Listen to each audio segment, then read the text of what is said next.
Welcome to our channel. Dr. Praveen Gupta presents Oncology Nursing Conclave 2026.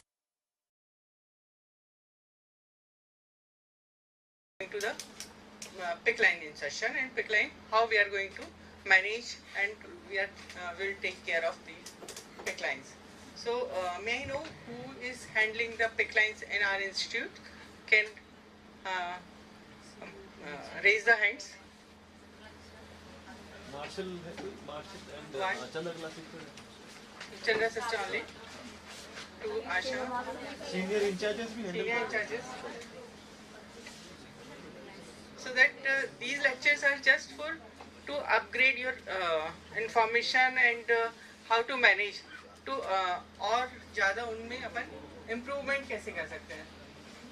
So central venous access जो है वो दो तरह के होते हैं, एक centrally inserted और दूसरा है peripherally inserted. Centrally inserted जो हम central lines डालते हैं, जो subclavian डालते हैं, jugular vein डालते हैं, वो हो गया, और peripherally inserted जो हम PICC lines डालते हैं, ठीक है. और जो सेंट्रली इंसर्टेड है वो दो तरह की होती है, एक टनल्ड होती है, एक नॉन टनल्ड होती है.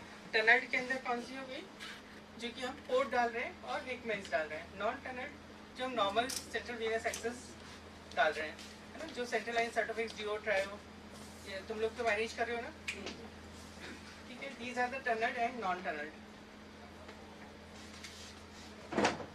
सबसे पहले हम एनाटमी समझते हैं कि PICC लाइन के लिए डालने के लिए हमें क्या बेसिक एनाटमी आनी चाहिए, ठीक है. तो बेसिक एनाटमी क्या है कि हमारी PICC लाइन हमारी जो हम PICC लाइन कहाँ से डालेंगे, हैंड से. तो कौन कौन सी वेन्स हैं हमारी, केफेलिक वेन, हाँ, बेसिलिक, ब्रेकियल एंड एंटीक्यूबिटल, ठीक है. तो most preferred when, which one is the most preferred when, पीछे, नो से पहले ब्रेकियल वेन, ठीक है. One is the basilic vein and another is the brachial vein, ठीक है. Basilic veins क्या होता है कि these basilic veins, जो basilic veins हैं ये they go very straight, broad होती हैं, और they go straight and they drain straight. So उनमें ब्लॉक होने की चांसेस बहुत कम होते हैं, सीधे रूट जो है उनका सीधा है, स्ट्रेट है. एंड यदि हम ये वाली देखते हैं मीडियल एंटीक्यूबिटल वेन, यदि हमारे पास बेसिलिक वेन के लिए क्या चाहिए, सोनो गाइडेड डाल सकते हैं ओनली, है. अपर आर्म में, मिड आर्म में डलेगी और सोनो गाइडेड डलेगी. और जो ये एंटीक्यूबिटल वेन्स हैं ये we can put blind with the blind techniques. तो इनिशियली हमारे पास सिर्फ यही टेक्निक थी कि हम ब्लाइंड डालते थे, ठीक है ना. जैसे कि हम एक कावाफिक्स डाला करते थे, तुम लोगों ने तो देखा नहीं हुआ. कावाफिक्स किसने देखा है, हाँ. तो अब आजकल कावाफिक्स अपन नहीं डालते और बेटर वर्जन्स अपने पास आ गए, ठीक है. ये केफेलिक वेन क्या होता है कि it goes from lateral side, upper part of the arm. So it will go, this is smaller vein, and यहाँ से जब टर्न करती है तो ये शार्प एंगल होता है, तो चांसेस होते हैं कि ये ब्लॉक हो जाए या फिर ये अपने पाथ से डेविएट हो जाए, ठीक है. एंड ब्रेकियल वेन का क्या है कि ब्रेकियल वेन डीप वेन है और उसके पास में आर्टरी भी है और मीडियन नर्व भी जाती है, तो वहाँ पर पेन ज़्यादा हो सकता है, इसलिए best is basilic vein. Indication क्या क्या हो सकते हैं, कीमोथेरेपी के लिए हम डाल ही रहे हैं, कीमोथेरेपी देना है, TPN देना है, काफ़ी दिन तक उसका कोई ट्रीटमेंट चलना है, रेगुलर इंटरवल पर ट्रीटमेंट चलना है. वेन्स नहीं है, वेन्स थिन है, then we can put this type therapy. More than 7 days चलना है, डिफिकल्ट वेन्स है, ठीक है. कॉन्ट्राइंडिकेशन भी हो सकते हैं, है ना, ऐसा नहीं कि अपन सब में ही डाल सकते हैं. कॉन्ट्राइंडिकेशन क्या क्या हो सकते हैं, बर्न हो गया, लोकल साइट पे इन्फेक्शन हो रहा है, या सिस्टमिक इन्फेक्शन हो रहा है, बैक्टीरिया हो रहा है ना, तो हम नहीं कोई इन्वेसिव प्रोसेस करेंगे. या फिर यहाँ पर उस हाथ के अंदर MRM हो रखा है, लिम्फ नोड डिसेक्शन हो रखा है ना. और एक यदि किसी पेशेंट को रीनल डिजीज है और उसको कंटिन्यूस डायलिसिस कैनुला या कुछ डालना है तो वो अवॉइड करो. सुन रहे हैं ना सबको, तो जो PICC लाइन्स हैं वो दो तरह की हैं, one is open ended and another is close ended.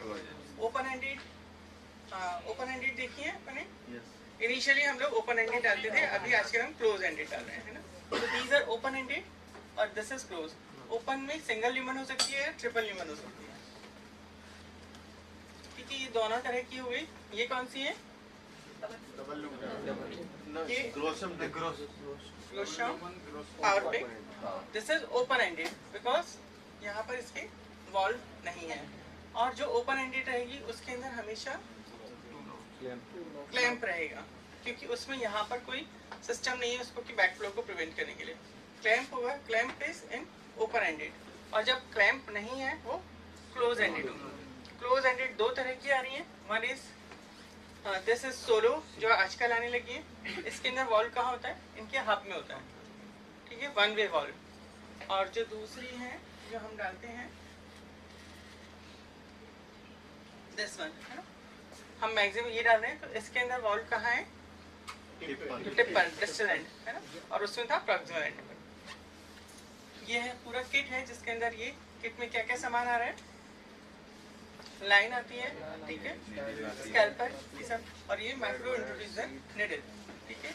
ये इसके अंदर अपन, ये प्रेशर कैप की तरह है, ये सूचरिंग विंग्स है। ओपन एंडेड का क्या एडवांटेज क्या है, डिसएडवांटेज क्या है? एडवांटेज क्या है, फ्लो रेट ज़्यादा है, हम ज़्यादा प्रेशर लगा सकते हैं, वो ब्रेकेज होने के चांसेस कम है, एंड फ्लो रेट ज़्यादा है, कॉस्ट का भी फर्क है, ठीक है। और क्लोज एंड इसमें और नुकसान क्या है कि हमें हेपेरिन से इसको फ्लश करना पड़ेगा। ये क्लोज एंडेड में यहाँ वॉल्व रहता है, 3 तरह का प्रेशर है। नेगेटिव से क्या होगा, नेगेटिव प्रेशर क्रिएट होगा तो वो अंदर जाएगा एंड हम एस्पिरेट कर सकते हैं। यदि न्यूट्रल रहेगा तो ना एस्पिरेट करेंगे ना ब्लड आएगा, ठीक है। और यदि हम पॉजिटिव प्रेशर देंगे तो एस्पिरेट कर सकते हैं। जब ये क्लोज होगा तो इसके अंदर ना एयर जाएगी ना ब्लड आएगा, तो there are less chances of air embolism. ये तीनों पोजीशन है। कैसे कैसे प्रिपेयर करना है, कोई भी प्रोसीजर कर रहे हैं तो हम हमेशा कंसेंट लेंगे, पेशेंट को इन्फॉर्म करेंगे, और इसके अंदर हम मिड आर्म की सर्कमफेरेंस भी देख लेंगे। मिड आर्म की सर्कमफेरेंस इसलिए देख लेंगे कि बाद में कोई एडिमा है, स्वेलिंग है, तो हमको पता चलेगा कि कुछ स्वेलिंग है, ठीक है। फिर एडिक्वेट हाइड्रेशन होना चाहिए, क्योंकि यदि पेशेंट डिहाइड्रेटेड होगा तो वेज भी बहुत वीक दिखेंगी, ठीक है। और proper local anaesthesia, sterile precaution. This is the preparation. Trolley इस तरह से तैयार करनी है हमको, है ना। सोनो गाइडेड डालते हैं, क्योंकि सोनो गाइडेड ही डाल सकते हैं यदि हम डीप वेन में लेंगे, और ब्लाइंड डालनी है तो एंटी क्यूबिटल वेन से, ठीक है। ये सारा हमको प्रिकॉशन रखना है, तैयारी करनी है। अब हमने डाल दिया तो उसका टिप कहाँ आना चाहिए पिकलाइन का, तो ये दिस इज एसवीसी और दिस इज राइट एट्रियम, इसके जंक्शन पे आना चाहिए। तो आइदर एट द जंक्शन और लोअर 1/3 ऑफ द एसवीसी, क्योंकि यहाँ रहेगा तो minimum chances of complication, thrombus. X-ray में कैसा दिखेगा, हम लोग फिर एक्सरे करा लेते हैं, एक्सरे करके भेजते हैं। तो एक्सरे में कहाँ देखना चाहिए tip, tip is this at this junction, ठीक है। नाउ एक बार लाइन हो गई, एक्सरे ठीक आ गया। Now what will be next, care maintenance. तो जो केयर मेंटेनेंस है वो बहुत इंपॉर्टेंट है, आप सबके लिए बहुत ही इंपॉर्टेंट है। तो केयर मेंटेनेंस के लिए बेसिक जो प्रिकॉशन है, मास्क एंड ग्लव्स हमें पहन के करना है। Second step hand wash, proper hand wash जो हम हैंड वॉश करते हैं वो करना है। Third is flushing protocol. कोई बताएगा फ्लशिंग प्रोटोकॉल अपने यहाँ क्या है? हाँ नहीं, चंदा सिस्टर करती है ना। हाँ,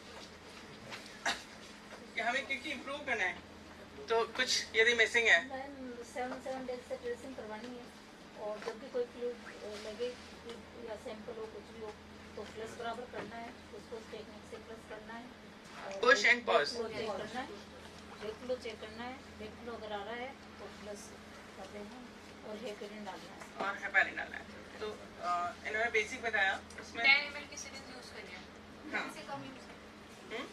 10 ml से कम की सिरिंज यूज नहीं करनी। तो हम इसको रिपीट करते हैं। सबसे पहले क्या करना है कि कब कब फ्लश करना है हमारा लाइन, जब हम कोई भी ड्रग देंगे या कोई भी ब्लड देंगे, after each drug blood product या कोई भी टीपीएन, उसके बाद में हमको फ्लश करना है, ठीक है। और सिरिंज की साइज हमें हमेशा 10 ml लेना है। 10 ml में कितना प्रेशर क्रिएट होता है? लगभग 10 to 11 psi प्रेशर होता है, और ये जो लाइन है वो 40 psi का प्रेशर झेल सकती है। उससे ज़्यादा होगा तो वो फट जाएगी। तो यदि हमने 10 से लिया तो 10-11 का प्रेशर है। यदि हमने 3 ml से लिया तो बहुत बॉर्डर लाइन है, 30 का प्रेशर है। और यदि हमने 1 ml का लिया तो 100 psi का प्रेशर है। तो 1 ml से बिल्कुल नहीं करना है ना। लाइन ब्रेक हो गई, फ्लश हो गई तो वो फॉरेन पार्टिकल बन जाएगा। ठीक है। फ्लशिंग के लिए सॉल्यूशन क्या लेना है? 1 इज हेपेरिन, 1 इज सलाइन, है ना। तो आपने कहा हेपेरिन से फ्लश करना है, लेकिन जो यह है ओपन एंडेड, यदि ओपन एंडेड है तो हेपेरिन से करना है। यदि क्लोज एंडेड है तो you can flush with the normal saline only. ठीक है। तो हेपेरिन कितना होना चाहिए? 10 यूनिट पर ml और सलाइन 0.9%। ठीक है। तो क्लोज एंडेड के लिए सलाइन, ओपन एंडेड के लिए हेपेरिन। पॉजिटिव प्रेशर, उन्होंने बोला कि पॉजिटिव प्रेशर टेक्निक अपनानी है अपने को। तो पुश, पॉज एंड फिर लास्ट का 2 to 3 ml सॉल्यूशन उसमें रहना चाहिए, है ना। 2 to 3 ml का सॉल्यूशन एंड एक प्रेशर बनाते हुए और डिस्कनेक्ट करना है। तो वैक्यूम नहीं बनेगा तो वो जो वॉल्व था आपने बताया वो वॉल्व वापस नहीं आएगा, तो ब्लड वापस नहीं आएगा। तो ये बहुत ही इंपॉर्टेंट है कि हमें जब भी इसको करना है तो push, pause and positive pressure.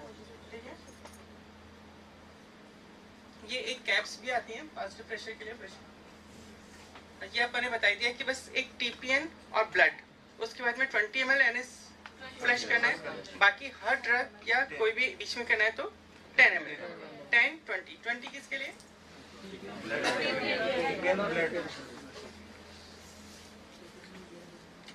ठीक है। ये एक पॉजिटिव प्रेशर कैप्स भी आती हैं, ताकि वो तो है ही, एक वॉल्व भी है और ये थोड़ा सा पॉजिटिव प्रेशर मेंटेन करती है। They prevent back flow. Stat lock कब चेंज करना है? स्टैट लॉक 7 डेज या फिर जब वो डर्टी हो गया तो। और कैसे चेंज करना है वो पूरा अपन जानते हैं। पहले 2 पेयर ऑफ ग्लव्स होने चाहिए, 2 पेयर्स ऑफ द ग्लव। पहले वाले से निकालना है, फिर दूसरा पूरा क्लीन करके। और हमेशा जो स्टाइलियम लगाएंगे या क्लोरहेक्सिडिन 2%, है ना, वो ड्राई हो जाना चाहिए। यदि ड्राई नहीं हुआ और वेट पे लगा दिया तो देयर कैन बी रिएक्शन। कब कब चेंज करना है? ड्रेसिंग, है ना, 24 आवर्स। देन यदि हमने गॉज ड्रेसिंग किए तो 48 आवर्स, ट्रांसपेरेंट किए तो 7 डेज, और यदि कुछ भी खराब हो गया तो। फिर क्या क्या हो सकता है कॉम्प्लिकेशंस?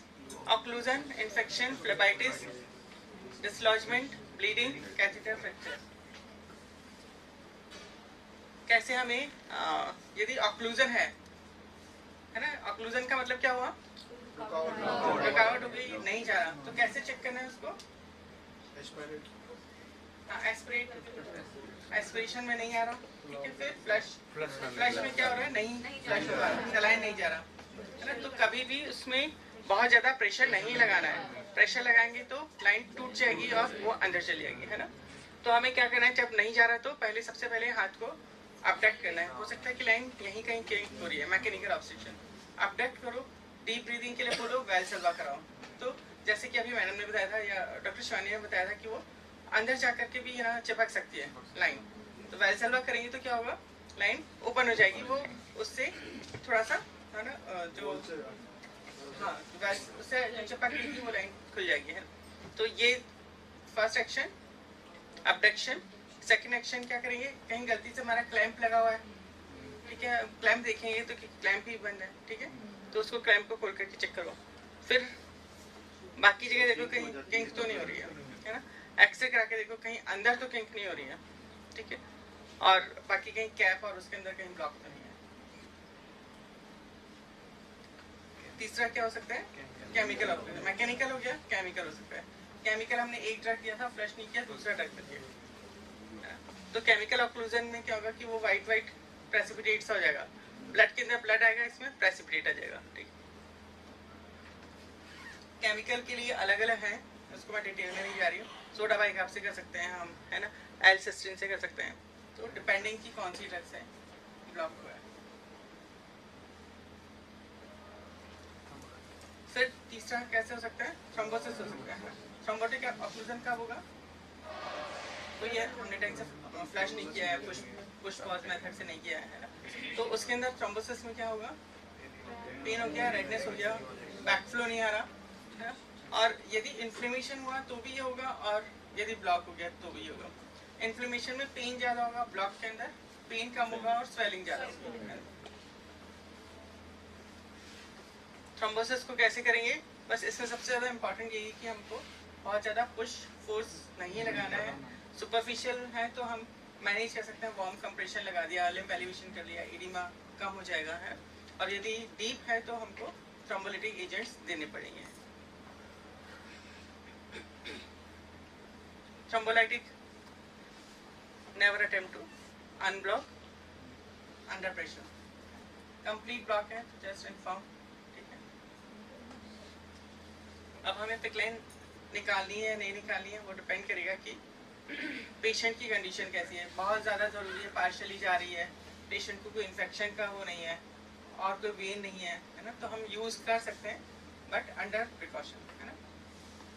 और यदि पेशेंट में इन्फेक्शन इन्फ्लेमेशन कुछ है तो आपको निकालना पड़ेगा।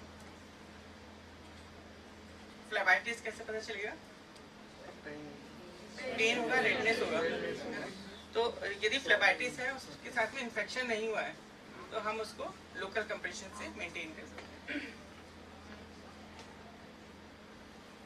केमिकल फ्लेबाइटिस में दो तरह से हो सकता है। One is the chemical phlebitis, chemical के अंदर बिकॉज ऑफ सम ड्रग्स, जैसा कि डॉक्टर शिवानी ने बताया कि कुछ ड्रग्स वेजिकेंट्स होती हैं वो ज़्यादा इरिटेट कर सकती हैं, स्पेशली जैसे किसॉल इन्फ्यूजन चला गया उसमें, उससे केमिकल फ्लेबाइटिस हो सकता है। यूजुअली नहीं होगा क्योंकि ये पिकलाइन है जो कि सेंट्रल उसके अंदर ड्रेन कर रही है। यदि अपना मैकेनिकल है या केमिकल है, फ्लेबाइटिस है तो कैसे मैनेज करना है, वही same lymph elevation, warm compression, ठीक है। और आपको कंटिन्यूस मॉनिटर करना है पेशेंट को कि ऐसा तो नहीं इसमें कुछ इन्फेक्शन हो जाए, continuous vital monitoring.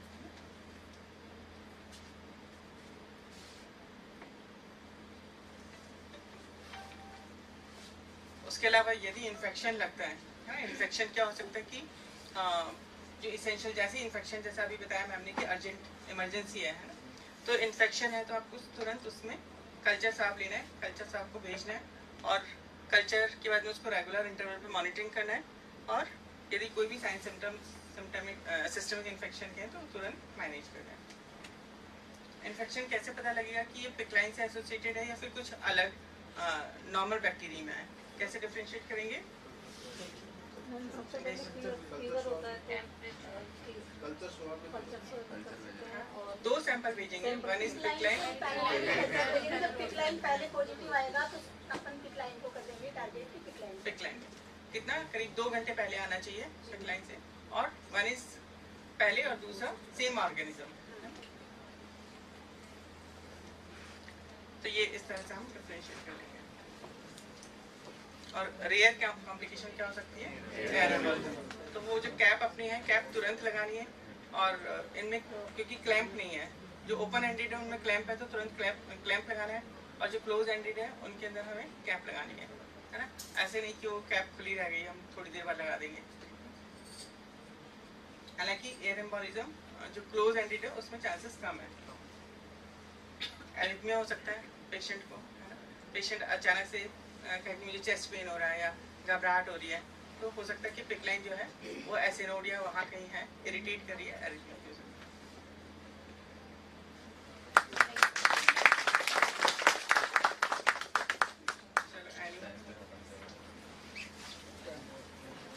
Thanks for attention. For more educational content, subscribe the channel.